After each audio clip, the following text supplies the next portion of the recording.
We should mute everybody. Yeah, you can do Aside that from too, Lenny. Jordan. Yeah, Oh, okay. let me see. Yeah. And you can unmute yourselves to speak. Mute all. Maria, Yes. Oh, great. Thank you. Yeah. So if you want to take it from here. all right. So am I unmuted now? Yes, but you can unmute. You're unmuted. You're fine. Okay, good, because I just unmuted myself. Yeah, good. Uh, We need you. and- You're going to give your own introduction, Lenny? I know that's good. Chalky already gave Yes, it, I am. the greatest Let me go ahead introduction. and let me go So let ahead me and pin you. share I'm my. going to pin you then. Okay, let me go ahead and share my screen.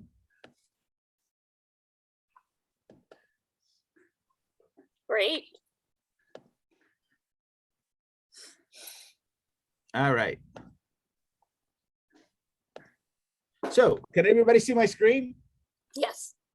Excellent. So I have a lot of slides in here, so I'm going to start talking. And I being of Cuban ancestry, but only on my mother and father's side, I will tell everyone a little bit about me. Hopefully, discuss a bit about the DC art scene. First of all, thank you to Jordan and Mariana for inviting me to participate. The dissemination of knowledge, I think, about anything, but specifically about art, is a very, very valuable and key thing.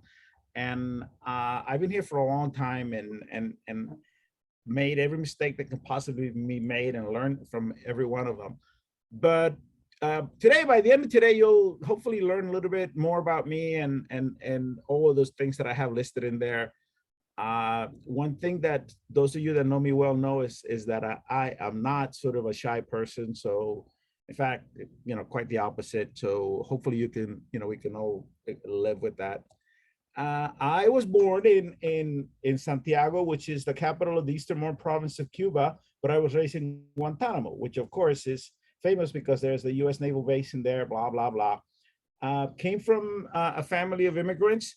I like to tell my children that we Campellos are kind of serial immigrants because my grandparents all immigrated, left the Canary Islands, Sicily, and the northern mountains of Iberia and Spain for Cuba, and then my parents left for the United States. Hopefully, it'll stop with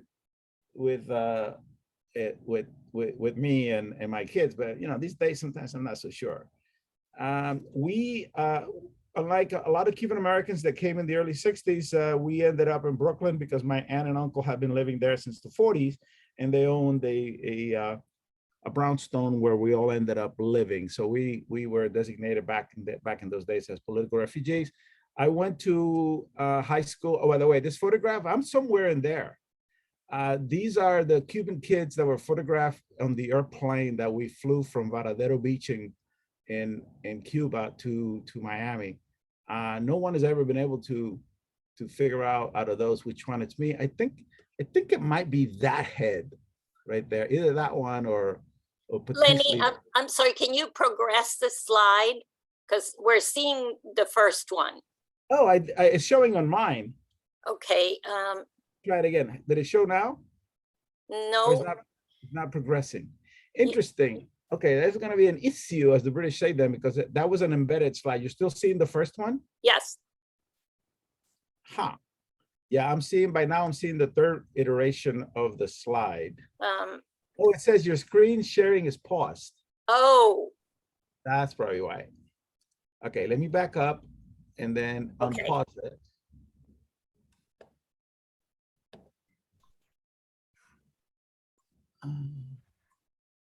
Yeah, it paused my screen share. Resume share. Here we go. Yeah, good. Thanks. Thank you. All right, so it resumed it, hopefully? Yeah. All right, let's go to the next slide. Can you see that? Wait, there. Yeah. Yeah, I'm sharing. Are you seeing is anybody seeing the photograph of a bunch of kids? Yes. Okay, I was saying people think that I'm either this guy here or that guy there, but I'm not. But those are all the little Cuban kinder who were on that flight. A lot of them looking all very slightly worried. I see. I discovered at one time when I was stationed in Europe that in the Navy, later on you'll find out about the Navy, but that's supposedly our family crest. I really don't think so, but anyway.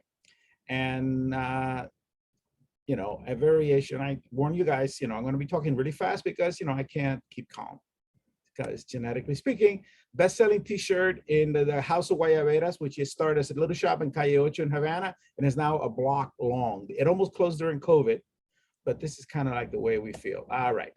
I wanted to show, this is a big influence on my artwork, and I think on every artist, you should all get influenced by the places you live. And when I started assembling this a while back, I was like almost in shock how many different places I lived in, including a place that's very familiar to my friend Chawi, because that's where he's from the country, from Lebanon. But I spent about, almost a year of my life. These are significant places in Beirut and also in nearby Haifa. And that's a picture of me in the middle with the cigar and the beer, surrounded by a couple of Marines when we had a presence at the airport there in the mid 80s. All right, so I went to high school in Long Island City, Aviation High School. I enlisted in the Navy when I was 17. I was commissioned when I was 25 years old. The Navy no longer has beards, so every time a Navy guy sees this, they all get very jealous. That's my father. He's the big guy here driving the Jeep. My father worked for years at the naval base in Guantanamo. In a weird, interesting way, even though he was never officially part of the US Navy, I think it still provides a bit of linkage. And that was the last ship that I served in the Navy, USS Virginia, appropriately. And it's now razor blades, sold all over the place. It's been decommissioned for a long time. When I was in the Navy, I used to do all kinds of interesting things like these cartoons. Think about this, you know, I was 17, 18, 19.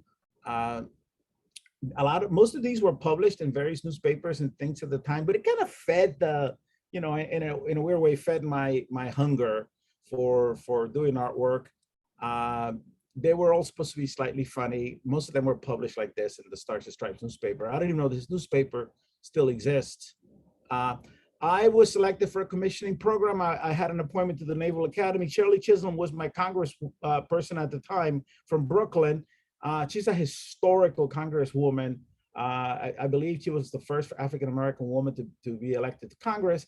I declined the academy because I was selected to go to a different school. And I received a phone call from her that I still remember because she chewed my ass sideways and leftwards about declining the academy. But I still turned it down. And this is me when I was in art school back at in Seattle between 1977 and 1981. I went there because I wanted to study under this guy. That's the drawing that I did of him. That's Jacob Lawrence, arguably one of the greatest artists of the 20th century in the United States. And him and I became really, really good friends because he had lived in New York for a long time in his youth as well. This is my School of Art, University of Washington. And no, the Navy did not pay for me to go to art school. I actually had a scholarship. The Navy did pay for me to get a degree in math. When I graduated, because I was going to be a cryptologist, when I graduated, the school told me that I was the first student in the entire history of the school to get a double degree in math and art. The two usually don't line up too often. I applied to art school with this piece. This is a piece drawn called Isla Balsera, or Boat Island, or Raft Island. And it was using I was at the time stationed in San Diego. It was using the July 4th, 1976 issue of the San Diego newspaper. It was the Bicentennial issue. And this piece is now in the collection of American University. They got it as a gift from a collector that bought it from me in the 1970s, late 70s. And the piece is called Happy Bicentennial America, Wishing We Were There. And then when I was in art school, I believe for a while that I thought I was the only Cuban in the entire state of Washington. I wasn't, I'm sure, but I did a lot of pieces like this dealing with my homeland. I put this one specifically up there because I still have this note where my art professor liked it. Professor Lawrence was curating a show, and he has suggested that I translate the writing on the thing. At the time, I remember I was a bit pissed off about it because I didn't want to, you know, I was a young man, but I ended up doing it, translating it, and it was good because somebody bought that. I have no idea where it is now. I did a lot of artwork dealing with that sort of thinking back in art school. These pieces, I don't want to say I've forgotten about them, but a lot of them have resurfaced in the last 10 years or so. There's a new museum in Miami called the American Museum of the Cuban Diaspora, and they own a couple of them, which makes me feel really good.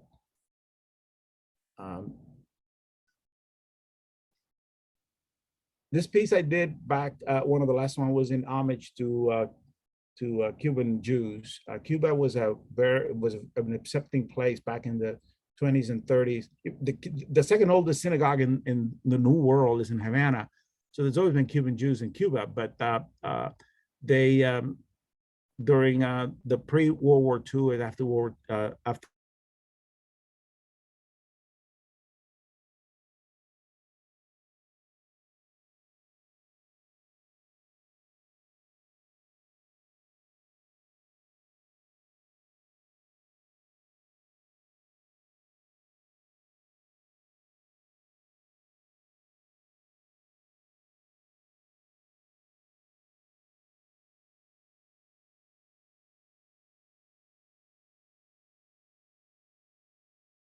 as soon as my art school assignments were graded, they were up for sale.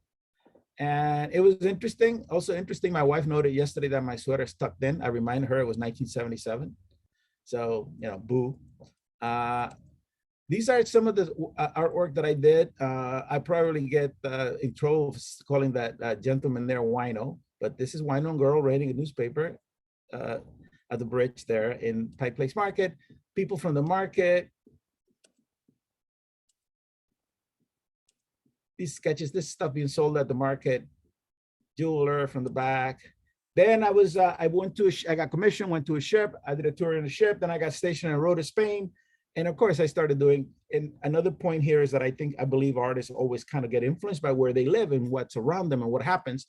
So Spain had a lot of nude beaches. So a lot of these came out. They also had a lot of these. So I was fascinated. The little village that I lived had a gigantic convent. So there were a lot of sisters walking around.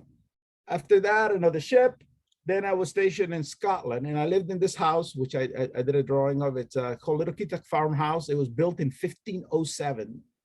So, and it had a lot of ghosts. I never saw any of them, but my daughters swear, and everybody knew that all these old houses in Scotland were pretty ghostly. One of the most beautiful places in the world that I've ever lived in. I enjoyed it. That's me trying to straighten out a stone standing stone, and that was about maybe quarter of a mile from the house, just screwing around. I was surrounded by bees everywhere that you go in Scotland. There's more sheep than Scots. So again, I think artists do what's around them, right? So I have did a lot of drawings and paintings of sheep. I have never ever in my entire life since I left Scotland done another one. But I'm glad that they happened when they were there, because now they're a record. These also show up at auctions and things like that, secondary market, mostly in Britain, because that's where a lot of them went. A lot of these things, I had never seen this in my life, but apparently that's farmers immediately will know what that is, right? I was fascinated by them. The Northern Lights, I painted them a lot. This is right outside our house. They happen, constantly up there. The first time I saw it being from Brooklyn, I kind of thought it was like some sort of a light show that was fake. Scotland has the most beautiful landscapes. Again, ever since I left Scotland, have never done another landscape pretty much in my entire life. But while I was there, same thing with these spectacular skyscapes. All work that these guys are actually a pain in the tuchus, because they really screw up a lot of the lakes. But it gave me a chance to learn and experiment with a lot of wet and wet techniques and things of that sort. This arch, this is the village, the nearest village to where I live. This was built in the 1800s to welcome Queen Victoria when she visited Scotland for the first time. And for some reason, I was fascinated by it and did it over and over and over. Artists know that children, Jordan, I'm sure you know this, children, this is my daughter, Elise. I often, the best models, and all through my life, that's Elise again. She now has 2 kids of her own that I've already drawn a few times. This is my son. I did a whole series on eyes, my son, Anderson, my other daughter, the elder daughter, Vanessa, and we'll come back to this broken bisque that she's drawn on, because that's kind of the latest kind of work that I've been doing. My son, Anderson, who's currently in a swim competition here. And that's him again. All right. So then I retired from the Navy, stayed here in the DC area, and I started doing these. These are outdoor art shows. That's my booth. This is between maybe 1992 to maybe the year 2000 or so. For about 10 years, I did these. I still do them once in a while because they're kind of a lot of fun and they sort of refresh you. This is what I call the battlefront of the art world. This is essentially a booth, an artist, and the public. I did a lot of these dark drawings. By the way, the Washington art scene, these are the drawings that I was doing at the time. Very, very, the Greek called this horror vacui, right? Fear of empty space, where everybody was always asking me, oh, you know, how do you like start black in it? I could never get away without drawing the entire figure, then filling it in. I could never figure out the rest of the process. So, you know, it would have been so much time saver if I could have just drawn those lines, but I tried, don't get me wrong, because, you know, everybody tries shortcuts, right? But it didn't work. I've always been obsessed by certain icons. Everybody that knows me a little bit deep knows that the Washington Post in the 90s in an article about my work said I was a Frida-phile, even before people knew who Frida. Marilyn's another one of them, but there's Frida, and people always filled in. Frida and Marilyn at the Jerry Springer show. A lot of people are too young to know who Jerry Springer was, probably, but I try to introduce a lot of humor in my art whenever possible. So this is Frida, and I don't know if people remember the talk to the hand thing that used to happen back then. This is Fidel Castro as a Sephardic Jew, and this is my vision in the 90s of Castro discovering Castro's mother's last name was Ruz, R-U-Z, which is a very, very, very famous name in northern Spain for a Jewish family that was forced to convert in medieval times, and so I put the old Galician there in his later days, being sorry for all the really mean stuff that he did to Cuban Jews when he was the dictator. I also did a lot of work, this sort of, again, dark, and I'm highlighting this whole darkness thing because you'll see what this eventually evolves to. But anyway, let's go back just a little tiny bit. For those of you that are young enough, I know Yolanda, who I see has just started doing this. One of my favorite ways to really, if you're out there, to expose your work, and like I say, I still do it, is the outdoor art shows. And we are lucky enough in this area to have 3 or 4 of the highest ranked outdoor art shows.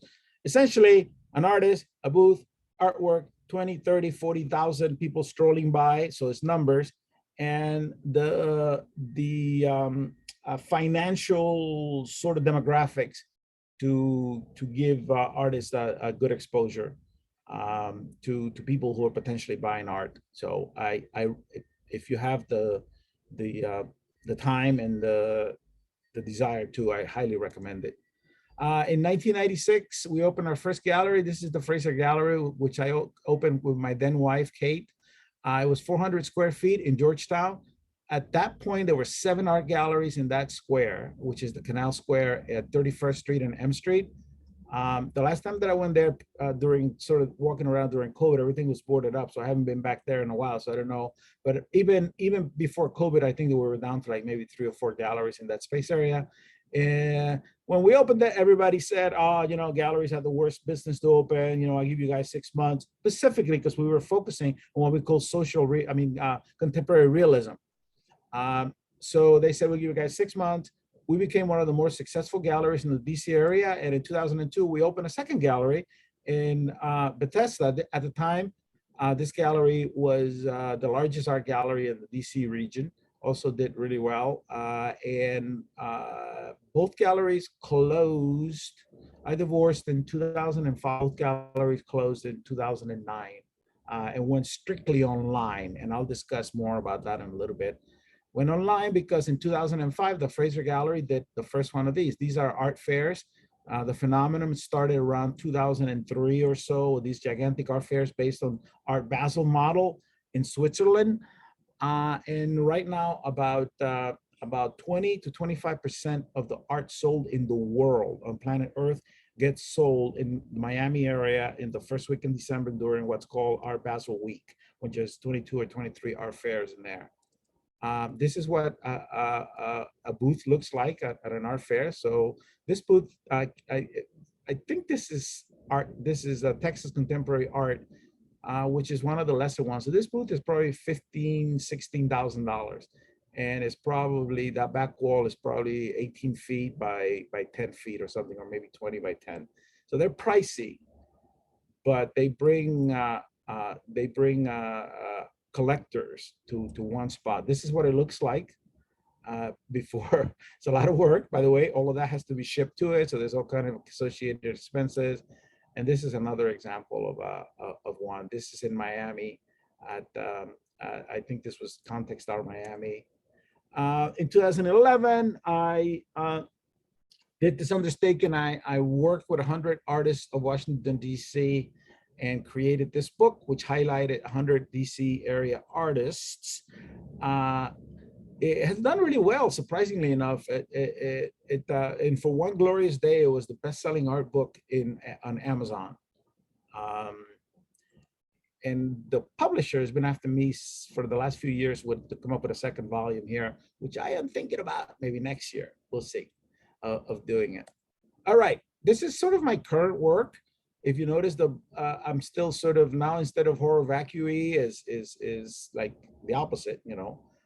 When my son was about 7 or 8 years old, he used to look at these and go, "Hey, Dad, when are you going to finish that drawing?" But I'm really interested in having the empty space being part of it. Reintroduced color to my artwork. For years and years, I was just a black and white work.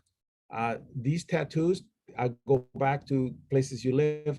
These tattoos were, I learned them and found them in the original people of Scotland. The Scots originally came from Spain. From Spain, they went to Ireland in 451 AD. From Ireland, they started invading Scotland. By the year 700 or so, they had pretty much taken over from the local people who were called Picts by the Romans, or Picti, painted. And these tattoos are Pictish tattoos. So 25 years later, they kind of resurface in my artwork. I also do a lot of work embedded in where technology is embedded into the work. This is the Batman brooding. The stuff that you see in the back in there is a written language that I created. As a Navy cryptologist, I married two things. I married Pictish, Ogham writing, which is a Celtic form of writing using a line, and a Navy verbal code called the Falcon Code. There's writing on the wall that is double encrypted, and this particular one says "Missing Robin." Navy guys, if they teach themselves how to read Ogham, they'll be able to break it. They know how to break it. There it appears again. This is a piece that's me, and that's my father in the embedded screen. To the left is me running in my grandfather's farm in Guantanamo, and the writing in the background says Cuba. This is one of the pieces of mine. This one has a hidden spy camera. So what this lady's doing, which fascinates me, is that she's taking a picture of herself in the artwork, which is the artwork is supposed to be about, is a woman in a gallery of portraits. And it's the piece is called Your Portrait in a Gallery of Portraits. Everybody else is like super famous, and then you see yourself, and people love taking pictures in there. These are pieces along the same series. Then more recently, I've sort of started drawing on broken bisque. Those of you from the DC area know there's a gallery here called the Joe and Hisaka Gallery. It's part of the Healing Center, the Smith Healing Center here in Washington. Once a year they have a show. It's a fundraiser, and they give everybody a bowl, and you do whatever you want in there, and then it's sold at auctions. Artists do all kinds of amazing things, dioramas, sculptures, and things. And for years, I had been doing a drawing and then mailing it back to them. One year, Right Broken, they called me. They said, "Hey, your piece of Right Broken, come pick up another bowl." I drove up, picked up another bowl, and then it sat in my studio, also known as the laundry room in our house, for maybe 2 years. And then one day I opened the boxes and needed it to ship something else, and I found the broken piece again, and I fell in love with it. So then I started buying the piece directly, the pieces. They're not cheap either, and breaking them. And it was so frustrating because you drop them for like a foot from the ground and they would bounce. And then you drop them from like 12 inches from the ground and they would break into a trillion pieces. And so I was, you know, and the piece has to be interesting and big enough, right? To be able to accept the drawing. And one day my wife says, why don't you call the company that makes them, which is in Baltimore, and see what if they have any broken pieces they can just save for you. So I called them. I said, what a good idea. I called them. And the nice lady says, oh, sure, we'll start saving them for you. But I warn you, you know, we don't break them very often. I said, that's okay, I'll wait. And like, you know, 2 days later, they called me. I drove up, they had like 200 pounds of broken stuff. So now I get them for free. But what I do is every time I go pick up stuff from them, I bring them a few free pieces, and now their entire office is lined up for them from with the work. They're such nerds too, because, you know, like you bring them this piece or something or that one, and somebody will go, oh, that's my old X43. I'm like, oh man, okay. So this is what it looks like before they go to an art fair. And I price these really affordable, I think. And like, I just came from the Volta Art Fair in New York, and I sold 7 of them. So one lesson I learned selling that student work at the Pike Place Market is that to this day and to now, and I know most of you will reflect on this and agree, I think, is that to me still such an honor all these years later when somebody puts out their hard-earned money just to buy a piece of artwork that's just going to give visual pleasure and, you know, and hang it in the wall. With this work, because some of it is so affordable, I'm getting a lot of people that go, wow, this is the first piece of art I have ever bought in my life. And that makes me feel really good. This is kind of what they look like. It's just essentially very sharp charcoal pencil. The material has a really, really good tooth. I've recently switched from charcoal pencil to graphite, really hard graphite pencil. And then I use a tortillon to blend them to sort of get the, you know, a little bit better definition in them. A lot of these models, not the nude ones, but a lot of these models come from people that go to the art fairs that I take pictures, usually from the back, so they don't, you know, whatever. And I use them sort of as some witting models. Always Frida. All right, so what's next for me? And don't be afraid, I have a few more slides because I want to talk about a bit more. I just the opening. Everybody's invited at the Katzen Museum. They're going back to full openings.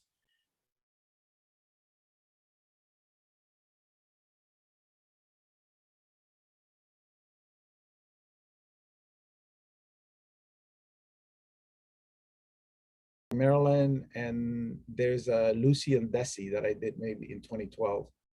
I learned an interesting lesson from this. The one thing that I have not been very good at over the years is really keeping good track of who buys my artwork. And it was interesting, you know, when they went through the work that I had over the years, when they asked to review images, and I had no idea where about 3/4 of them were, you know. At one point they were recorded somewhere who bought it, obviously, but I had no idea. So I never sort of centralized that. Now, part of that is the fact that I have sold a lot of work since 1977. So, you know, unlike, you know, lesser amount of people, lesser amount of sales, sorry, or placing. And when I say placing, is because I got to tell you, I also traded artwork, I've given away artwork, but I want to say it's probably more like in the thousands rather than the tens or the hundreds since then. Especially at the outdoor art sales fairs that I did in the 90s. And now, you know, now I'm moving 30, 40, 50 of those small bisque drawings over a 4 or 5 day art fair, in addition to 5 or 6 large pieces. I'll be back in New York for the Affordable Art Fair, which I've been now doing since 2005. They do it twice a year. And I've applied to those 2 fairs in Miami. They're both very, very, very difficult to get into. The art fairs are juried, and both of those are pretty much at the top of the art fair food chain. By the way, if anybody has any questions as I go along.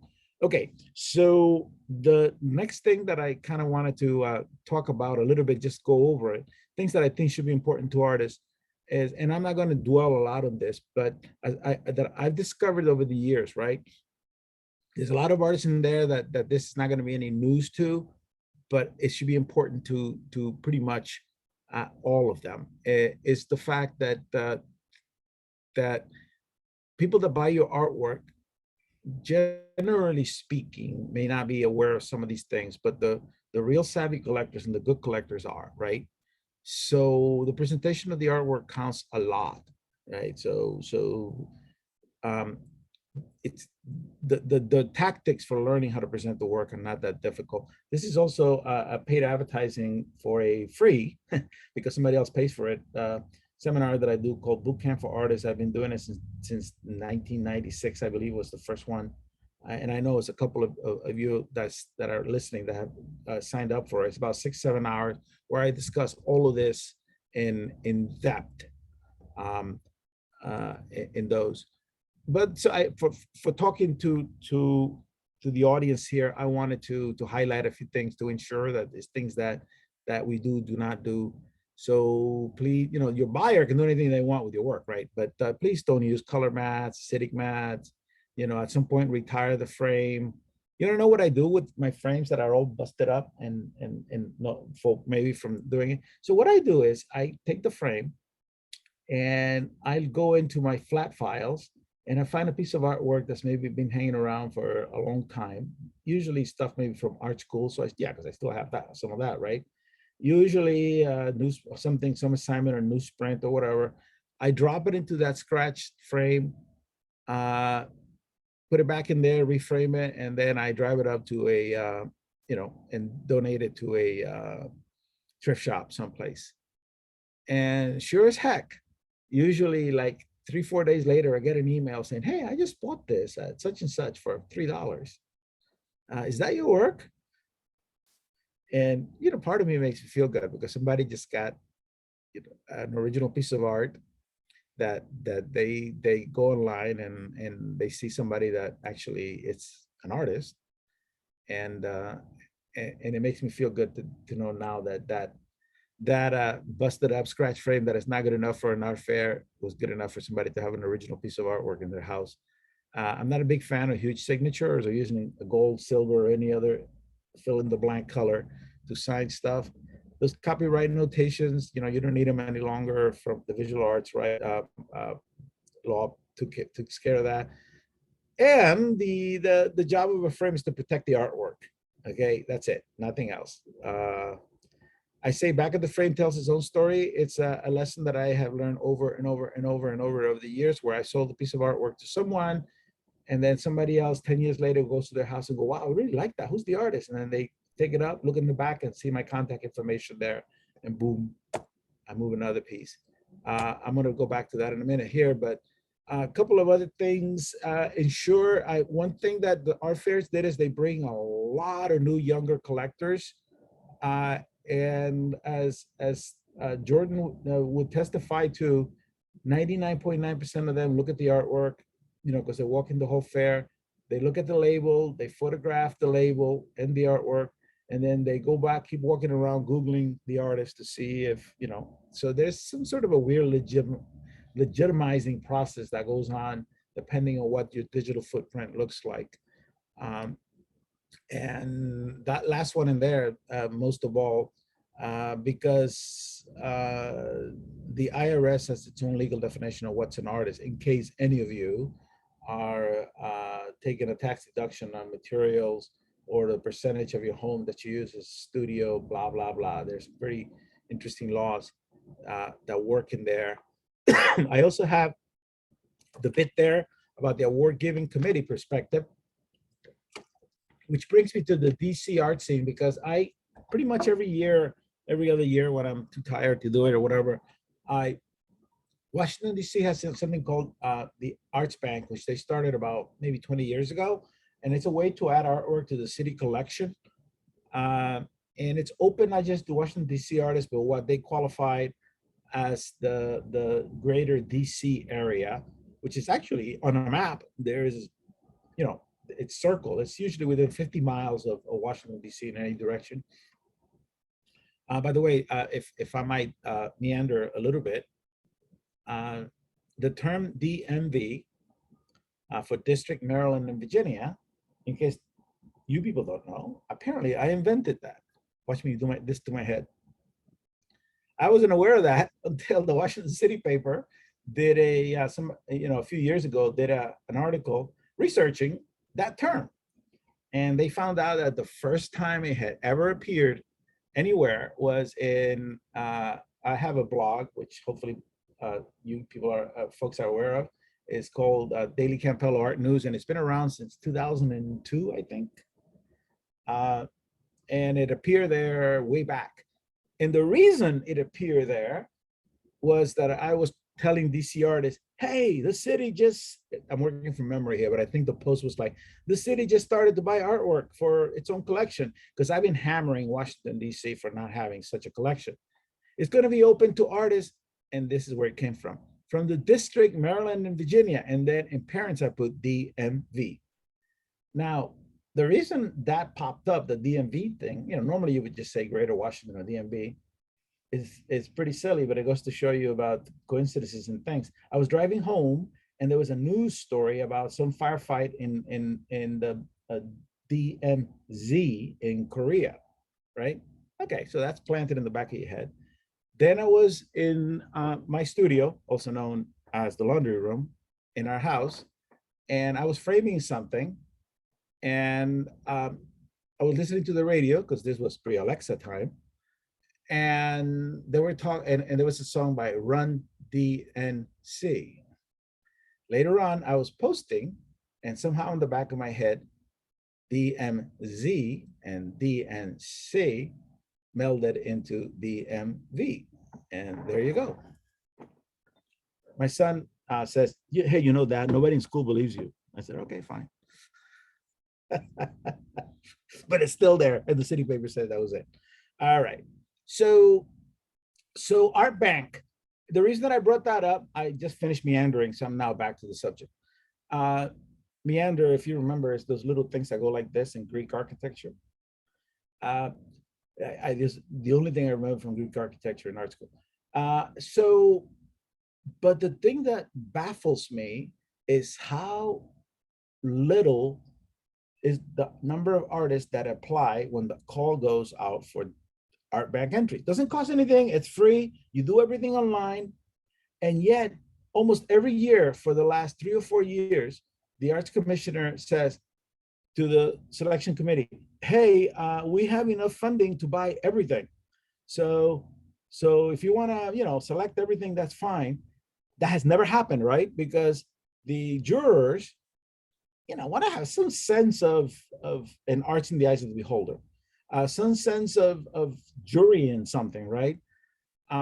So then a pre-selection is made, and it gets hung at the gallery for the Arts Commission there on I Street. And they pretty much, everything that gets pre-selected ends up being bought because they have enough money. And then you're in the collection of the city.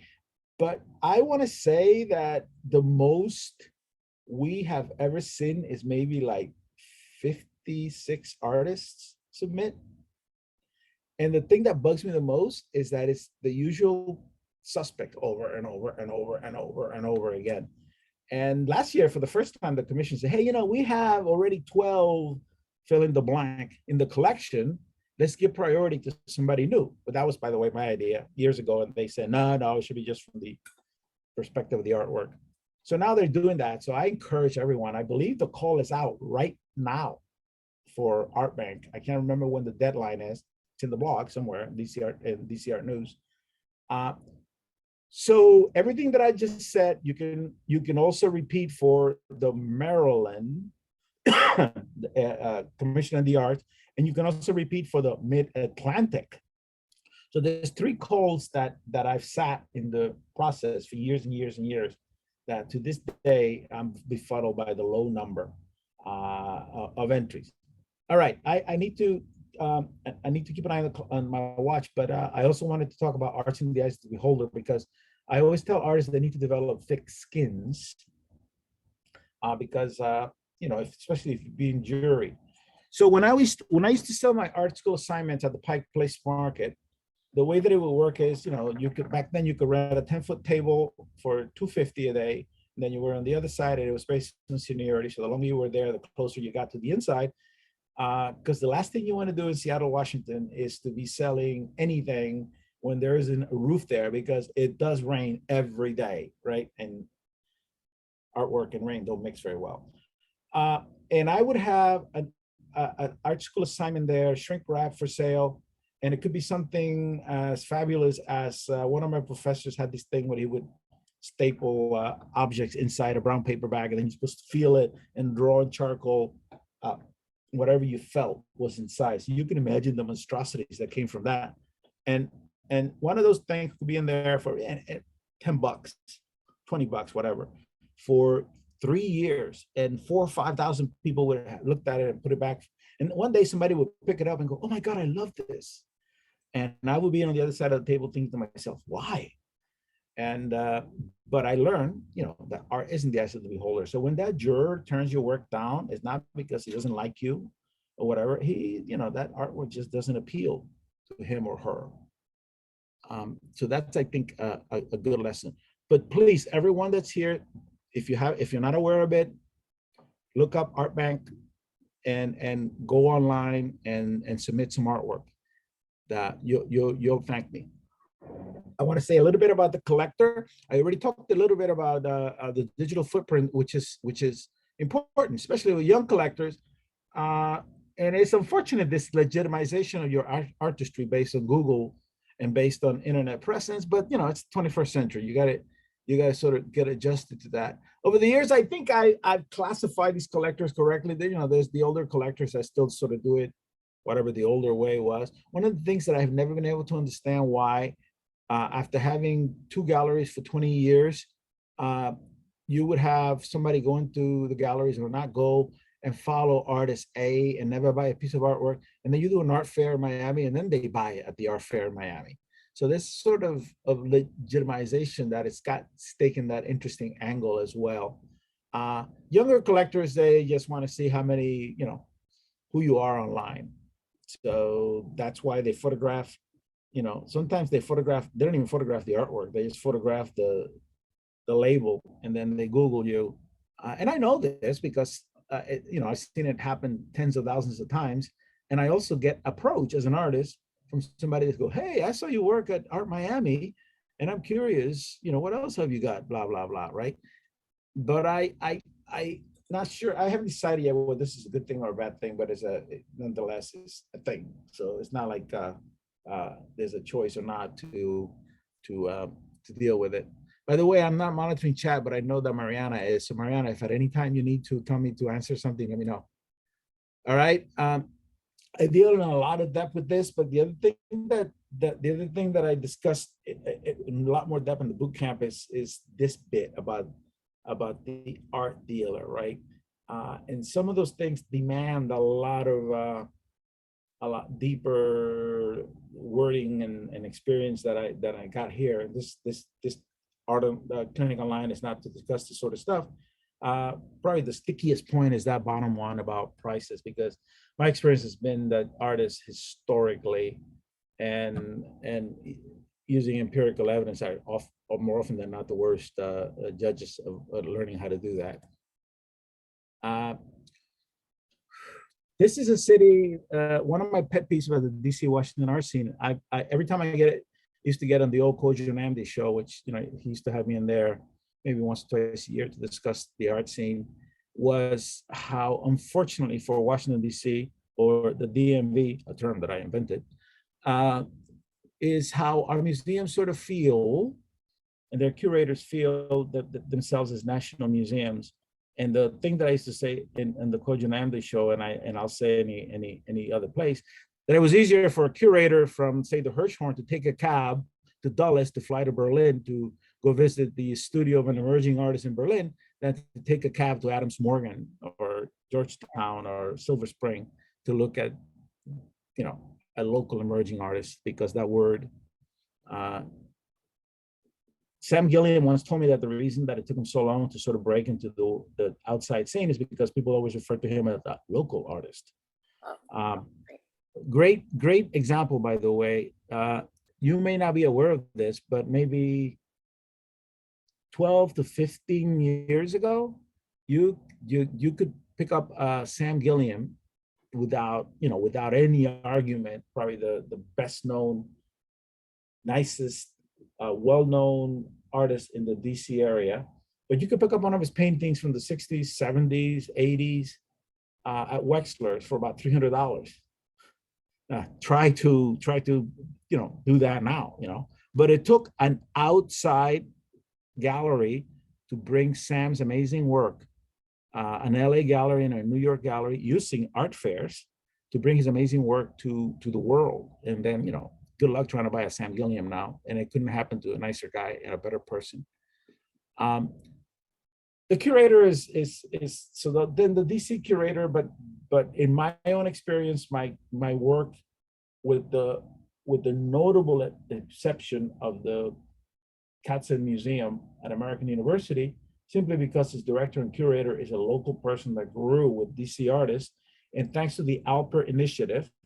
And if you're a DC artist and you're not aware of the Alper Initiative, then you need to go to the AU website and dig about it. So Mrs. Alper left American several millions and millions of dollars to fund the art museum at the Katzen in promoting and exposing DC area artists.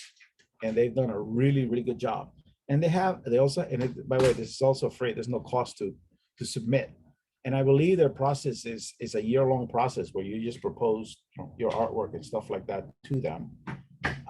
And on June 11th, I can't recall off the top of my head who the artist is, but on June 11th, there's a couple of shows funded by the Alper Initiative about DC area artists. That digital footprint and that resume, especially again in this area, is there any art, especially as they're getting towards their senior Jedi sort of stage in life, and they've long passed their Padawan stage. I'm a Star Wars and Star Trek aficionado, have been since the longest time, and I'm going to meander one time because this is a funny story. I was in San Diego one time for the comic book convention, the world's largest comic book convention and science fiction convention and all that. The very first one took place in 1976, and I was there when that one happened too. So anyway, I was driving through Old Town, and there was a bunch of people dressed as Star Wars characters waiting for the little train that takes them to the downtown area. And I knew they were a Star Wars character. Because I'm a Star Wars fan. But just to piss them off, I rolled down my window and I yelled, "Hey man, Star Trek sucks!" And they all got so furious. And one guy yelled out, "This is Star Wars, man. Get on with it." Anyway, I completely lost track of why I was talking about that. But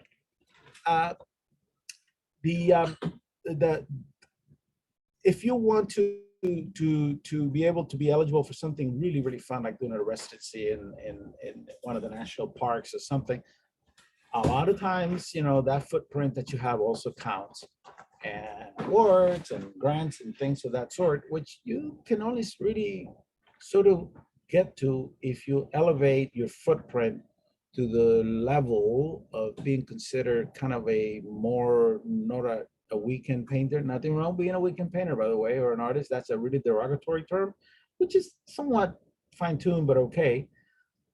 But if you want to take that next step and spend 6 weeks in Montana painting or drawing, then I suggest that you evaluate the next process in doing that. Okay, now let me go back to this. So if you guys want to go ahead and do any of that, I have absolutely no problem. Somebody wants to email me and find out, "Hey Lenny, I got this question," whatever.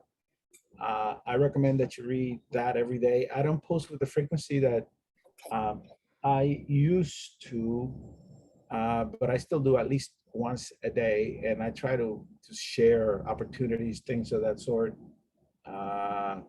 and all that.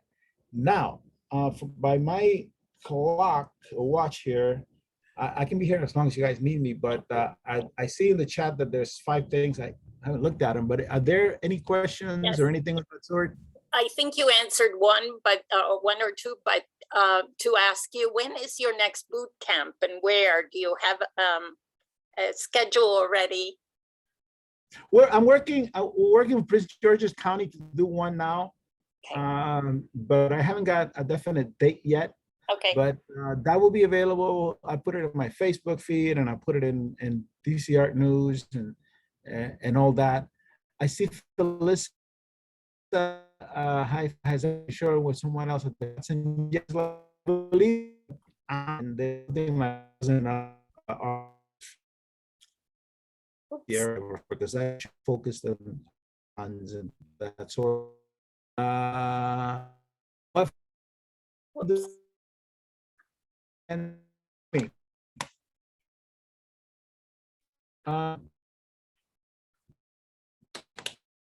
been having some again, problems with the my. function of a frame is to protect the artwork, expand, on the artwork. In fact, there's a couple of Frida Kahlo paintings where she glues all kinds of things to the frame. That's where the frame has become part of the artwork. So I'm not referring to that. Other than that, the function of a frame is to protect the artwork.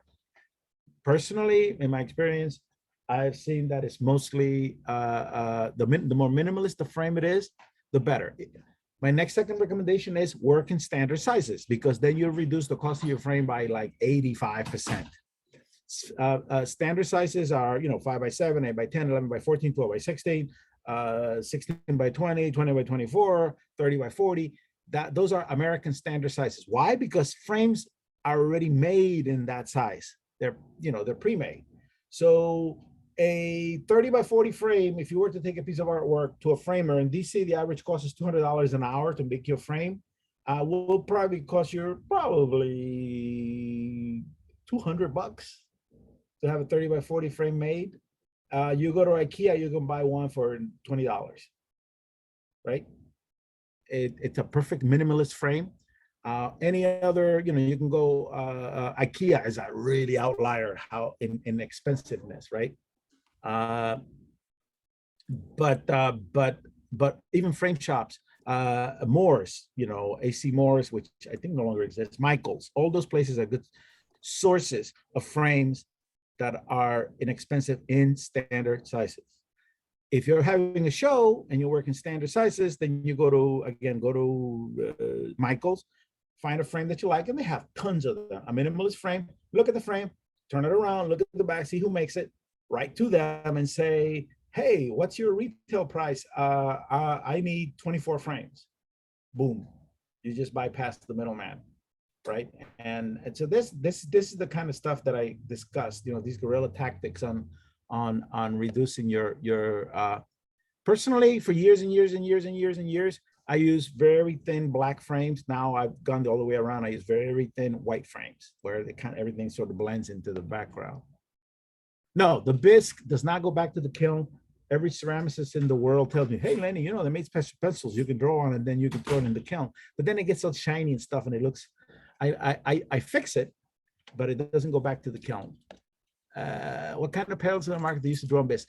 I use the hard charcoal pencil and either 9H or 10H or whatever graphite, really hard graphite pencils. Okay, that's everything I got as far as questions. Does anybody else have a question? You talked a lot about Frida and Sam as people that were influential to your art, but if you think about the old masters, who do you strive to go see a show at if you're overseas, or you're looking to see a show by a specific artist? Who are your heroes? So when I lived in Spain, definitely my heroes were people like Greco and Goya, and I never forget this lady at the Louvre of all places who told me, he said, the good thing about the Louvre is they got some of the greatest masters in here. The bad thing is you have to look at 50,000 minor French painters before you get to the really good ones. And he says, and then she said, go to go to Madrid and and go to the museum there, and then there's a room full of Rembrandts and a room full, because it was the museum was built at the time of the Spanish century, right? And I never forget, walking into a room where they have Velázquez Las Meninas, and I was like in awe. So I would think, I consider that the greatest painting of the 20th of the 15th century. I think he painted it in 1502, so that's technically the 16th century. But everything is in there, right? 360 degrees, social commentary, the artist in the painting the thing, the king and queen, and then they're reflected in a mirror. The heir to the throne of Spain is holding a ring because she's next in line. Then a boy was born and they painted it over. So which 300 years later caused Spain to change the succession law. So it's the firstborn, not the first male. So every powerful thing that art can deliver is encompassed in the greatest painting, I think, in Western civilization. So the Prado is like, anyway, that answers the question. I would say Velázquez, Diego Velázquez. We have a question by Michael Janis. Hi, Michael. Good to see you, I think. I don't know if I can actually see you. The art shows are both expensive and rather draining in energy. How do you choose which shows to do? So you mean like how to get into it because of the price? I think it's more or less like, which ones do you bother with? I'm sorry. My wife was whispering at the same time. Sorry. Can you repeat that? Why do you choose the art shows that you do? Or the art fairs, I mean. I'm interpreting. He can actually chirp in too. Oh, okay. So yourself and ask. Okay. Can you hear me? Yes. Yes. All right. So I started in 2005, sort of at the bottom, and then we've been climbing our way up. So there's 22 in Miami. If anybody wants thinking about an art fair or the gallery and art fair, please email me so I can tell you which ones to avoid. Okay. So I choose them based almost like on how respected they are, right? And that changes and goes up and down. Like the Scope Art Fair is to be among the hardest. I tried for years in the early 2000s to get into that, got rejected many times. And now, they're not what they once were. So that is a choice. There's the Affordable Art Fair I've been doing since 2005. There's a lot of galleries that have the nose up in the air that tell me, Lenny, yeah, I love that fair. And it's my best-selling fair. But I don't like the name, affordable. So, it's so silly. I know I have at least 4 galleries that have established a second online presence under another name so they can do the Affordable Art Fair and still do the other art fairs, under the other name. It's so stupid, right? But anyway, that's the way that the art world sometimes run. Do you see any changes or behavioral changes to artists or art galleries, art fairs, whatever, in the, I guess, current COVID era? I don't want to say post-COVID, but just how has the art world reacted to COVID in your impressions? So 2020 died, right? All the art fairs were canceled.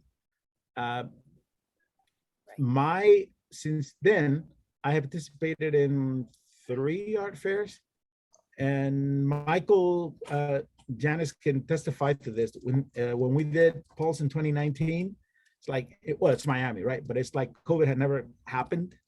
It was, everybody was, in my last art fair here in New York, even in this quote unquote spike, everybody seemed to be like, so I think that that hasn't really had that deep lasting impression. Now, more important than that is the terrible state of finances and stuff like that. But I think that economics doesn't affect, this is going to sound a little trippy, it doesn't affect our level of artistry. That economic affects the multi-million-dollar buys kind of stuff, rather than a $2,500 drawing.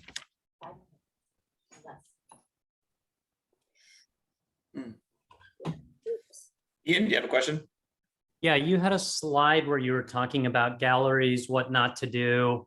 Are you a serious artist, et cetera? Could you take a couple minutes and just dive into that slide a little bit more? Yeah, and again, I spend a lot of time on that when I do the boot camp. So there's in the one not to do things, there's a pretty long and extensive list, which and it starts with some social things like do not introduce yourself and try to talk the gallerist into looking at your work in the middle of an opening for another artist. You'll be surprised how often that happens, right? That is like the easiest way to shoot down any chances. You know, you're cutting in when the gallery is super busy, hopefully with people, and you're sort of cutting in somebody else's moment of glory kind of stuff. The other thing is to explore, right? If you're an abstract painter that paints purple dots on a white canvas and the gallery only shows realism, you know, you might want to pass on that gallery. Things like that are some of the things that I discuss, and I have a pretty extensive list. I recommend that you dial into the Bootcamp for Artists. It's things that I learned as a gallerist, not as an artist, but also as an artist, but as a gallerist over the years. But as you can see, they're kind of like empirical, realistic things that artists commonly make those mistakes over and over. I want to tell everybody I'm here in Stafford, Virginia, in a swim meet. I have to run because my son is up in a little bit and I don't want to miss him. Please feel free to email me if you have a question. And I also want to thank Jordan and Mariana for allowing me to reach into all of you Saturday morning and talk. If I didn't have that, you know me, I'd be here till 3 o'clock today talking. So. Well, thank you so much, Lenny. It's always a real treat to hear you talk, and we're grateful for your time, and I hope that Anderson wins every one of them. Yes, right. Thank you. And I hope you agree to come back sometime. So. Oh, anytime. I'll come back next Saturday if you want. Wonderful. Thank you so much. It's fantastic. God bless Right. everyone. Thanks, everyone. Thank you for joining us, everybody. Our next meeting will be in 2 weeks, right? Yes. Okay, cool. Bye. Thank Bye, you. thanks. Have a great day. Thank you.